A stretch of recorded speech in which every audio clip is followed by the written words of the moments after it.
सत्संगत जी, प्रेम से कहना जी, धन निरंकार जी।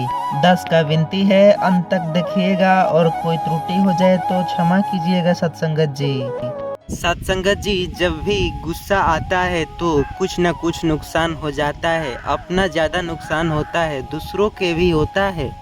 बाद में पश्चाताप भी होता है कि अरे क्यों किया गुस्सा। लेकिन दूसरों का नुकसान कम, लेकिन आपका नुकसान ज़्यादा होता है गुस्सा करने से सत्संगत जी।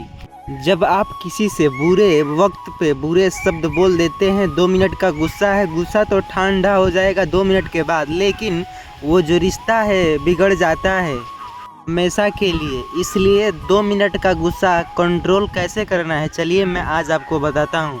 कोई आपको गाली दे रहा है, कोई आपको अपमानित कर रहा है, सत्संगत जी उसी वक्त हमें उत्तर उसका नहीं देना है। हमें भी उस समय का इंतजार रहेगा, ऐसा उत्तर दे कि उसके पास कोई उत्तर देने का मौका ही न मिले सत्संगत जी। राम जी की पत्नी सीता जी को जब रावण उठाया तो राम जी तुरंत जवाब नहीं दिए। समझदार लोगों का मतलब है कि सब कुछ समझ करके बोलना चाहिए, मन को शांत रखना चाहिए। व्यक्ति वो है जो कि समझ करके बोले, ज्ञानी वह है जो कि समझ करके बोले। ज्ञानी मारे ज्ञान से तो अंग अंग बढ़ जाए, और मूर्ख मारे लाठी से भूत कपटी उठ जाए। इसलिए सत्संगत जी, ज्ञानी ज्ञान से मारता है। आप हमें गाली दो, अभी हम आपको कुछ नहीं कहेंगे, लेकिन समझदारी यह है कि लोग को समझ करके जवाब सटीक उत्तर दें कि वह नी उत्तर हो जाए, उसके पास कोई उत्तर देने का वजह ही न बचे। इंतज़ार कीजिए वक्त का, चुप रहिए। वैसे ही एक राजा था, उस राजा के दरबार में सर्दियों का मौसम था सत्संगत जी। खुला मैदान में दरबार लगा था, मंत्री संतरी सब लोग बैठे थे एकजुट होकर के। उसी वक्त एक राजा के दरबार में एक व्यक्ति आया, बोला मेरे पास 2 हीरे हैं, इन दोनों में एक असली है और एक नकली है। इन हीरों में एक असली है और आपको पहचानना है। जो आप सही हीरे को पहचान लोगे वो हीरे आपके हो जाएंगे, अगर नहीं पहचाने तो हीरे का कीमत आपको देना पड़ेगा। यदि यह शर्त मंजूर है तो यह खेल खेल लेते हैं। राजा बोला मेरे पास 10 जौहरिये हैं, जो कि हीरे तो पहचानना कोई आम बात नहीं है, बिल्कुल आसान है, आम बात है एकदम। अब हीरे टेबल पर सजाए गए, रखे गए, उनका एक तरफ सब कुछ एक समान था, उसकी कटिंग एक समान थे, डिजाइन एक समान थे, चमक भी ऐसे एक समान ही रहे थे। लेकिन बड़े बड़े जवाहिरे आए और हीरे को पहचानने में असमर्थ हो गए सत्संगत जी।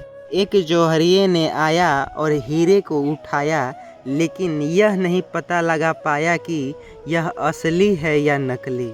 कोई फर्क नजर नहीं आ रहा था असली और नकली में सत्संगत जी। राजा के 10 जौहरिये हार गए और राजा ने शर्त लगाई थी कि मेरे पास 10-10 जौहरिये हैं, कोई तो पता लगा ही लेगा।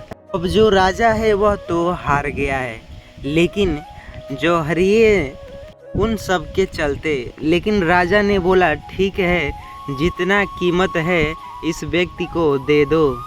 तभी अचानक से उस दरबार में एक अंधे व्यक्ति ने बोला कि महाराज मुझे भी अवसर मिलनी चाहिए, मैं भी देखूं जरा, मैं बताऊंगा असली कौन और नकली कौन। राजा ने बोला क्यों अपना मजाक बनाने पर उतल गए हो, क्यों? बड़ी बड़ी आंखें वाले तो पहचान नहीं पाए, लेकिन तुम तो फिर भी अंधे हो, तुम कैसे पहचान सकते हो? कैसे पता लगाओगे कौन असली हीरा है और कौन नकली हीरा है? अब अंधा बोला महाराज मुझे एक मौका तो दीजिए। सूरदास जी ने बोला मौका तो दो, क्या बिगड़ जाएगा? वैसे शर्त तो आखिर हार ही गए हो, क्या बिगड़ जाएगा, दे दो उससे भी, क्या पता कहीं जीत जाए। राजा बोला चलो ठीक है, मान लेते हैं, तुम भी देख लो। अब अंधे ने आया और उसको जैसे ही छुआ और छू करके अपने हाथों में लिया, बता दिया महाराज ये हीरा असली है और ये हीरा नकली है। अब जिसका हीरा था वो तो समझ गया कि यह अंधा ठीक कह रहा है।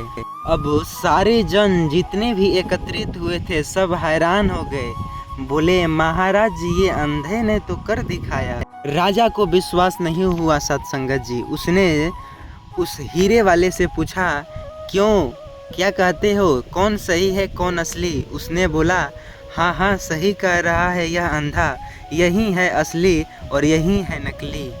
अब राजा तो जीत गया, लेकिन सारी प्रजा को यह जानना था कि अरे ये अंधे बहुत जानकर के हैरानी हुए कि जी को सब कुछ नहीं पता, ये कैसे अंधे व्यक्ति ने इसको पहचान लिया। अब सबके मन में ये नहीं था कि हीरा असली कौन है और हीरा नकली कौन है। सभी के मन में अब यह आ गया था कि आखिर यह पहचाना तो पहचाना कैसे। अब जो हीरे का मालिक था उसने पूछा, अरे भाई तुम तो अंधे हो, जो सब नहीं किए इतने जौहरिये 10 जुटे थे, बड़े बड़े जौहरिये हार गए, लेकिन तुम अंधे होकर भी असली और नकली का पता लगा लिए। उस अंधे व्यक्ति ने कहा, यह तो बहुत आसान है, असली हीरे और नकली हीरे को पहचानना। उसने बोला, ये धूप में रहने के कारण मैंने जब इनको हाथ लगाया तो ये जो नकली हीरा है वो गर्म के मारे उबल रहा था, और जो असली हीरा है वो तो शांत अपने वातावरण में एकदम ठंडा का ठंडा था। धूप में हीरा रखते हैं तो वो गर्म नहीं होता है, लेकिन वैसे ही जो पत्थर हैं उनको आप धूप में रखेंगे तो वो गर्माहट प्रदान करेंगे। अब मैं आपको बस यही समझाना चाहता था कि जब भी आप बात बात पर गर्म हो जाते हैं, जो कि किसी भी थोड़ी थोड़ी बातों के लिए, थोड़ी थोड़ी ज़रूरियों के लिए बार बार गर्म हो जाते हैं, वो तो नकली है, आपको मैंने साक्षात दिखाया। लेकिन जो असली हीरा है वो भी कभी धूप में गर्म हो ही नहीं सकता। जिससे आपको साक्षात मिल गया प्रश्न की हीरे के तरह बनिए। हीरे का वैल्यू आपको पता है, हीरे कितना कीमती है पता है, लेकिन पत्थर भी कहीं भी फेंका पड़ता है, दिखाई देना है, रोड पे भी पड़ते हैं, देखे होंगे, लेकिन कहीं हीरे देखे हैं रोड पे पड़े हुए? के शास्त्र में लिखा है कि भरे समाज में शंकर जी को गाली दिया लेकिन गर्म नहीं हुए। उनके ससुर ने इतने गाली दिए लेकिन वो गर्म नहीं हुए, क्योंकि वह असली हैं। असली हीरा गर्म नहीं होते, और जो बात बात पर गुस्सा करे वो नकली हीरे हैं।